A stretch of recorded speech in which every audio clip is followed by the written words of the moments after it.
Bilang paghahanda sa pananalasa ng Bagyong Glenda, nagsagawa ng tsunami drill at information drive sa Atimonan, Quezon. Pinagbawalan na ring maglayag ang lahat ng uri ng sasakyang pandagat. Live mula sa Atimonan sa Quezon, may report si Michael Fahatin. Michael? Pinag-uusapan nyo kanina ni Mang Dani na walang pinipili nga itong bagyo na mayaman mahirap. Kaya ganito rin yung ginagawa ng Pag-asa DOST. Nagpupunta sila sa mga itong sinasabi mga crisis areas when it comes to mga tsunami para magbigay ng orientation sa sinasabi nga sa epekto ng tsunami at iba pang mga sakuna. Kahapon pa ng tanghali, sinuspindi ng Philippine Coast Guard ang lahat ng paglalayag ng sasakyang pandagat sa Aurora, bunsod ng storm warning. Dahil suspendido ang paglalayag, may mga stranded na pasahero sa Atimonan Port sa Quezon. Umaasang gaganda ang panahon, pero pabugso-bugso ang ulan at hindi mawari ang biglaang paglakas at pagkalma ng mga alon. Pero may bangkang dekatig na umagaw sa aming pansin at naggagayak pumalaot. Isinama kami ng MDRMC, BFP, Coast Guard at Emergency Rescue ng Atimonan. Sinisita ang mga nagpupumilit mang isda.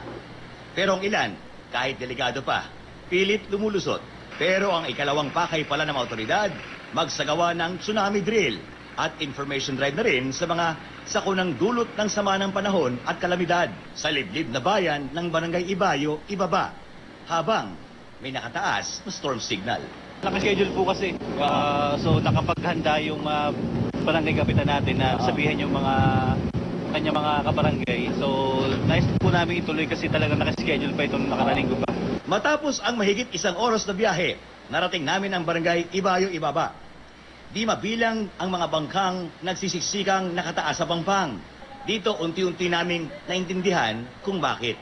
Mga kabarangay, tayo po ay mayroong isang kapulungan na karating dito sa atin upang ipakita at mapanoodin nyo kung ano ba ang ating mga nangyayari dito sa ating lugar, sa ating po sa coastal area. At tayo po ay papaliwanagan ng ating mga taga-MDRMC upang malaman natin kung ano ating dapat gawin kung saan meron dating na kabilang. Maging mga musmos ay isinasama ng mga magulang. Kabilang din si Bantay sa pagsisiguro ng kaligtasan. Sama-sama nilang natutunan ang siyensya ng pabago-bagong panahon.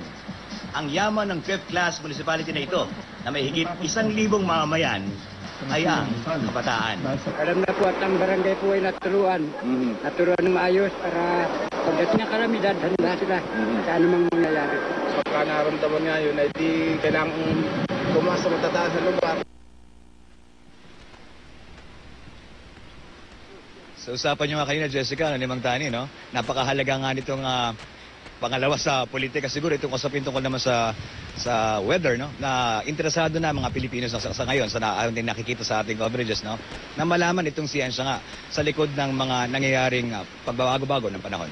Jessica? At saka parang mas marami na ngayon nakakaalam kung ano yung storm surge. Kasi yun yung isang lesson learned from Yolanda. Nung kasi pag sinabi mong storm surge, hindi naman daw naiintindihan ng marami nating mga kababayan. Pero ngayon, at least meron ng daluyong o parang pwede mo nang sabihin na sorry, mala tsunami yung alon na darating. Michael?